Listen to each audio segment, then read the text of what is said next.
તો હવે ભાઈ ત્યાં ઉપર જવાની જરૂર નથી, તો હવે આપણે નીચે જ આવી જઈએ ને હવે પૂરી વિઝિટ આપણે પૂરી થઈ ગઈ.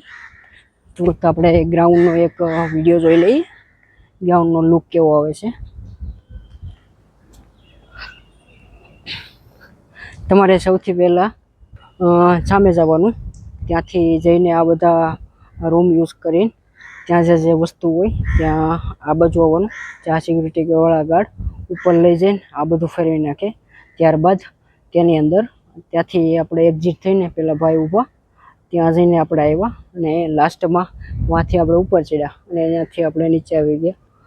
તો ભાઈ હવે જોઈએ બહાર હવે શું છે. ખરેખર ભાઈ મજા આવી. ઇતિહાસમાં ખરેખર જોવા જેવું છે. ઘણી વસ્તુ એવી છે કે આપણે જાણતા ના હોઈએ પણ સમજવી બી જરૂરી છે. તો ભાઈ વિડીયો તમને પસંદ આવે તો જરૂર લાઈક કરજો અને ગમે તો દોસ્તોને આગળ જરૂર શેર કરજો. અને તો ભાઈ છેલ્લે કે અહીંયા એક વિડીયો શૂટિંગ આવે જે અંદર તમને એક નાનો ટોકીજ જેવો અંદર લઈ જાય છે, ત્યાં આખા કિલ્લાની હિસ્ટ્રી બતાવે, પણ ત્યાં કોઈ બી વિડીયો શૂટિંગ યા ફોટોગ્રાફી કરવા આપતા નથી. તો હું લાસ્ટમાં ગયો, પણ તમે જ્યારે સૌથી પહેલાં અહીંયાથી એન્ટ્રન્સમાંથી આવો તો તમારે સૌથી પહેલાં એ કિલ્લાનો ઇતિહાસ જોવા તમારે ત્યાં વિડીયો શૂટિંગમાં જવું પડે.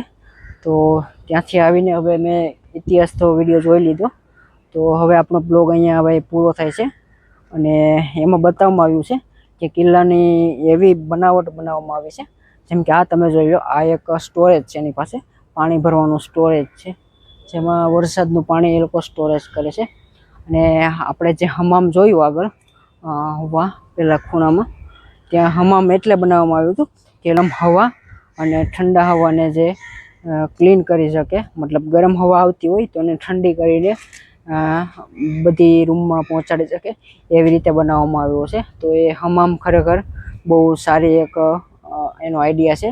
અને આખા કિલ્લાનું નિર્માણ એ રીતે બનાવવામાં આવ્યું કે જાણે ડચ ડિઝાઇનરે કર્યું હોય અને એની ડચ શૈલીમાં કર્યું હોય, તો એવી રીતે પોટ બનાવવામાં આવ્યો છે, આખો પોટ.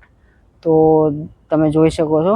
અને જ્યારે બી વિઝિટ પર આવો તો સૌથી પહેલાં તો તમારે 5 થી 6 કલાક મિનિમમ તો તમારે ટાઈમ આપવો પડશે. તો તમે આવો, જ્યારે બી આવો તો ત્યારે તમારી પાસે ટાઈમ હોય તો ટાઈમ લઈને આવજો. અને સૌથી મોટી વાત કે જો તમને ભાઈ વિડીયો પસંદ આવે તો ભાઈ જરૂર લાઈક કરી દેજો અને દોસ્તો સાથે જરૂર શેર કરજો. અને તો મળશું હવે ભાઈ આપણે નવા એક બ્લોગમાં ને કોઈ એક નવી જગ્યા પર. તો ત્યાં સુધી જોતા રહો મારા વિડીયો.